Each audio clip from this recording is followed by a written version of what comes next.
Welcome friends, स्वागत है आप सभी का कंप्यूटर साइंस के स्टूडेंट्स जो 12th CBSE के हैं। और आज हम चैप्टर 4 जो क्यू का हम डिस्कस कर रहे थे लास्ट वीडियो में, इसका आज हम सेकंड और लास्ट पार्ट अपलोड करने जा रहे हैं। तो स्टार्ट करते हैं चैप्टर को। देखिए, इस चैप्टर में जो आगे हमें बताया गया है वो डी क्यू के बारे में बताया गया, दैट इज डबल्ड क्यूब इसे हम कहते हैं। डी क्यू जिसे डेक भी कहा जाता है, is an arrangement in which addition and removal of the elements can happen from any end। किसी भी एंड से हम उसका रिमूवल और एडिशन कर सकते हैं। ठीक है, हेड डिटेल्स को फर्क नहीं पड़ता। The data structure does not apply any restrictions on the side from which addition and removal of the element should be happen। ये देखिए, जैसे फिगर में भी दिखाया गया है। बेसिक स्ट्रक्चर से क्या है, यहाँ पे देखिए पुश एंड पॉप दो मेथड होते हैं। पुश से इंसर्ट किया जाता है और पॉप से डिलीट किया जाता है। ये देखो, हम रियर पे भी कर पा रहे हैं और यही चीज़ हम फ्रंट में भी कर पा रहे हैं। That is the concept of D Q. ऐसा नॉर्मल क्यूब में नहीं होता। ठीक है, it is also known as double-ended queue because it permits insertion deletion operation from any end। Application D queue में देखिए कौन कौन सी होती हैं। At a train ticket purchasing counter a normal queue of the person is formed for purchasing a ticket। A person at the front purchasing the ticket and left the counter। after a while they return। उसका कुछ time बाद याद आया कि यहाँ कुछ problem रह गई। return back to the counter to ask something। as they have already purchased a ticket they may have the privilege to join the queue from the front। उसे दोबारा क्यू में लगने की जरूरत नहीं होगी, वो स्टार्टिंग से ही सर्विसेज को ले सकता है। Vehicles in a highway toll tax के कट रहा है वहाँ पे देखिए। Both are served following the principle of the queue. There are multiple queues if there are parallel booths at the toll gate. दोनों तरफ पैरेलल बूथ लगे हुए हैं। In case all the vehicles of a booth are served then vehicles from the other booths are asked to form a queue in front of the vacant gate. मतलब जहाँ पे से निकलने वाला रास्ता है वहाँ से वो कह सकता है कि दोबारा आप इसको फॉर्म कर लो। So vehicles at the end of those queues will leave removed from the end from where the queue is wide. मतलब एंड से भी रिमूव हो जाएंगे और जाकर उसमें जुड़ जाएंगे current booth and join Q at the vacant booth पे दोबारा चले जाएंगे। ठीक है, फ्रंट वाला तो कोई नहीं जाएगा, उसका नंबर आने ही वाला है, पीछे से बंदे चले जाएंगे निकल के। Following are some examples where the data structures DQ may be applied in the computer science। वो कैसे कर सकते हैं? to maintain browser history usually a stack is used because once a tab is closed and if you press shift tab और T हम press करते हैं तो वो दोबारा आ जाता है। the most recent closed URLs is opened first as the number of URLs which can be stored in the history is fixed है। so when this list of URLs become large जब हो जाती है तो URLs from the end of the list which are least visited अपने आप ही उनको delete कर देता है ब्राउज़र। same happens होता है for providing the do और undo, जो मतलब redo और undo वगैरह करते रहते हैं, उनमें भी यही सेम चीज़ चलती है। to check whether a given string is palindrome और नोट। अगर हमें लगाना है पैरेंड्रोम, समझते हो कौन सी स्ट्रिंग होती है, जो उसमें अगर रिवर्स करके लिखे तो सेम स्ट्रिंग आएगी। Process strings left to the right, character by character होता है। And insert in the queue from tail rear like a normal queue की तरह चलता है। ऐसे देखो, अब इसमें कुछ ऑपरेशन देखते हैं डी क्यू में कौन कौन से कर सकते थे। हमने नॉर्मल वाले क्यू में किया था। इंसर्ट फ्रंट, तो फ्रंट भी इंसर्ट करेगा। इंसर्ट रियर ऑपरेशन सेम है, नॉर्मल क्यू की तरह आपका रियर में ऐड करेगा। अब देखो ये नया है, delete from. This operation is same as the normal queue में, रिमूव कर देगा। डिलीशन रियर जो उसमें नहीं था इसमें है, हम डिलीट कर सकते हैं डी क्यू से। ऐसे अब देखिए नेक्स्ट है using A T Q following algorithm का हम यूज़ करेंगे। देखो एल्गोरिथम क्या होगी इसकी। Starting travelling string from left side a character eight A time. मतलब अब सपोज में मैडम है, इसको पता लगाना है कि पैरेंड्रोम है कि नहीं, इसकी पैराग्राफ बनाई है। तो अगर हम देखो सोचेंगे इसको तो अगर हम उल्टा लिखेंगे तब भी सेम ही आएगा। फिलहाल हम इसको चेक करते हैं।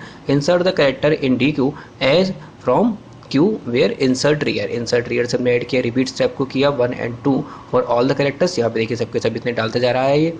Removing 1 character from the front से अब रिमूव करेगा, and 1 character from the rear. End of the D Q using deletion front end deletion rear, दोनों ऑपरेशन परफॉर्म कर देगा। तब देखिए ये स्ट्रक्चर इसका बन गया। अब इसके बाद match these two remove elements, इन जो दो उसने एलिमेंट रिमूव किया उनको उसे वो मैच करेगा। अगर if they are same then repeat 4 and 5 till the queue is empty, और left with only one character, उसको रिमूव करता रहेगा और वहाँ से बस इन दोनों वैल्यूज़ को ही, फ्रंट और रियर को ही चेक करता रहेगा, दोनों बराबर होंगे तो पैरेंट्रम होगा।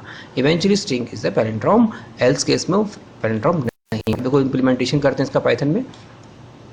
Statement to create the D queue with name my D queue के नाम से बनाएगा, सिंपल उसी तरीके से लिस्ट बना दिया आपने empty. A function insert front is to insert an element at the front of dq having two parameters, name of the queue and element to be inserted. As the element is to be inserted in the beginning, we will use insert, हम use करेंगे zero वाला। देखो zero वाला हमने insert कर दिया।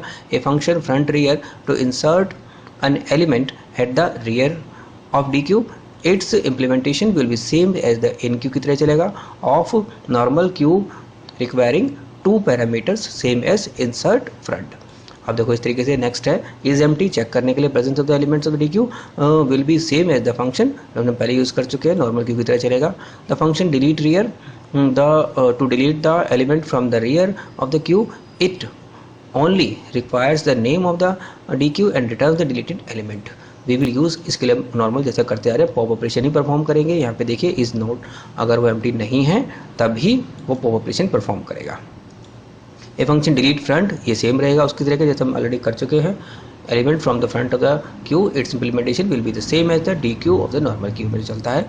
A function get front to read the value from the front of the queue without removing it from the queue when the queue is not empty, सिर्फ हमें सिर्फ रीड करना, रिमूव नहीं करना। It except the name of the queue as parameter and return C copy of the value, सिर्फ उसकी copy करके दिखाएगा। यहाँ पे देखिए अगर नेटिव नहीं है तभी वो इसको क्यू को एम्प्टी को दिखा देगा। यहाँ पे हमने नोट एम्प्टी वाला परफॉर्म किया है तो फिर वो जीरो रिटर्न कर देगा, और एम्प्टी होगा तो ये क्यू एम्प्टी दिखा देगा। A function get rear to read value from the rear of the queue without removing it from the D queue. The function accepts D queue as argument and returns a copy of value when the queue is not empty होगा।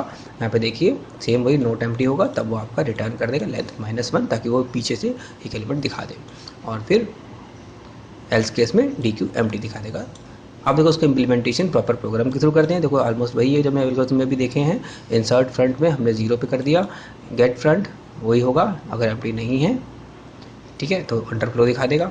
Gate rear वही same है, empty वाला function तो note में -1 दिखेंगे यहाँ पे, और एल्स केस में Q is underflow. Insert rear में भी दो एलिमेंट्स ही लेगा, वो अपेंड कर देगा। इज एम्प्टी, लेंथ हम जीरो चेक करेंगे, रिटर्न ट्रू कर देगा, एल्स केस में रिटर्न फॉल्स कर देगा। डिलीशन रियर में नॉट एम्प्टी है तब वो इसको रिमूव कर देगा पॉप को, एल्स हम प्रिंट करेंगे क्यू को ओवरफ्लो हो जाएगा। डिलीशन फ्रंट से डिलीट कर देगा, वो भी यही चेक करेगा, अगर एम्प्टी है तब अंडरफ्लो दिखाएगा, अदरवाइज रिमूव कर देगा। इसको देखो मेन के थ्रू हम कैसे इंप्लीमेंट करेंगे, हमने सिंपल है बिल्कुल, हमने यहाँ पे एक डी क्यू बना दी लिस्ट एम्प्टी वाला, चॉइस यूज़र से करवा रहे हैं 1 2, अगर यूज़र ने 1 एंटर किया है तो नॉर्मल क्यू के लिए है 2।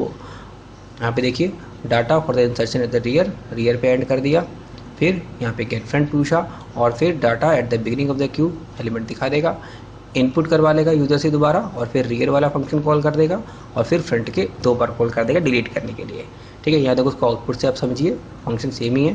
तो यहाँ पे देखिए 1 उसने एंटर किया तो 23 आ गया, और फिर 45, यहाँ पे देखिए 2 एलिमेंट्स इसने रिमूव कर दिए, अभी अंडरफ्लो में चला जाएगा।